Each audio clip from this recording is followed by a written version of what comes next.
Great, I'm back. Yeah, back again, and I'll get to the point. I must be very strict about this because I've got to talk just for myself, just to get the facts out, because I need to remember them.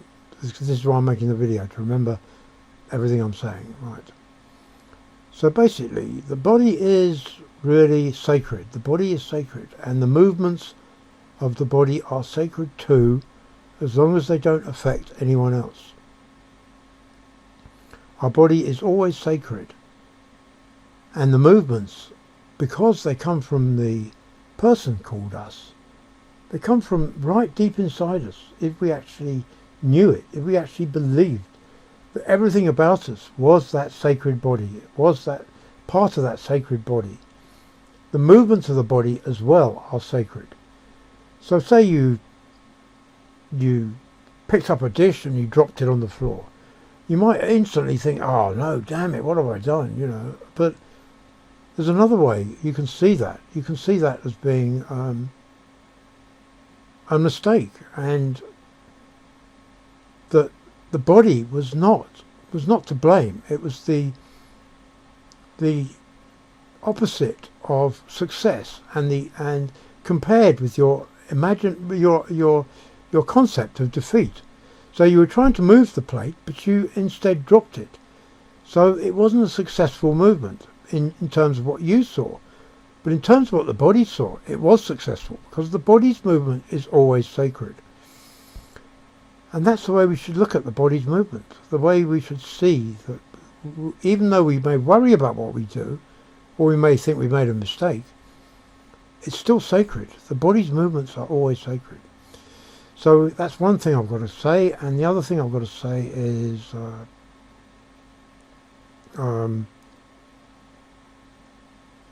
what was it? Oh yeah, the way that we listen to music, or the way we hear people talk. You may think, well, you know, words to music aren't that important. They don't really matter that much, you know. But what are we talking about? Us or the universe? You know, what are we talking about when we hear a bit of music? Us or the universe? What is the language of music? What is it? What is that language? It's not human. It's not human. Well, it is human. But it's also the universe. It's also the language of the universe. Music is the language of the universe. So the words in music, the words we listen to, the voice singing is more important than anything else we hear. It's actually more important than anything else we hear. Because even though there may be life-threatening situations and other things going on, you know, that people need to talk and communicate, when we actually are in that situation, there is nothing more important than being aware of the rest of humanity and the universe by hearing people sing and make music, you know. So a guitar is the voice of the universe. It's the voice of the universe, and that is vital for our own survival and knowledge about where we live and how we live, you know. So there's other things as well I can mention, which are to do with oh God, I can't remember now. To do with insisting. Yeah, that was it, insisting. So if you think my voice sounds a certain way, don't insist on it. Don't insist on it. See it as being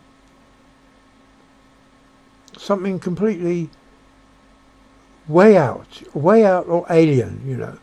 And when we do that, we actually can realise that how when we let go of insisting on how something should sound, on how we reflect in it, how we actually come to reflect ourselves in the sound we're hearing, actually become one with it. We realise that is the opposite of insisting on what we should hear. That is actually the freedom of letting go and finding our true selves in amongst the sounds around us. Not just music, it can be anything. It can be people talking, it can be just the buzz of general life, We can actually, if we don't insist on what it should sound like, if we don't insist on not seeing it as a reflection of ourselves, and part of our life. We don't insist on it not being our journey towards an ending we don't know about, or we don't imagine, we can't imagine. If we don't insist on that, we will find the answer. We will understand the meaning of the outside world, and the meaning of devotion and respect. Yes. So that is insisting. That is why we should never insist on the way things should be, and why when we discover freedom, we realise we don't insist on anything. We do not insist on anything when we find freedom. It's the one thing we have to let go and decide, and let it decide for itself, you know. And then when we do that, we know we are home. We are home. We have found it. Okay, I'll leave it there. And getting a very dry mouth. Hang on. Right, God.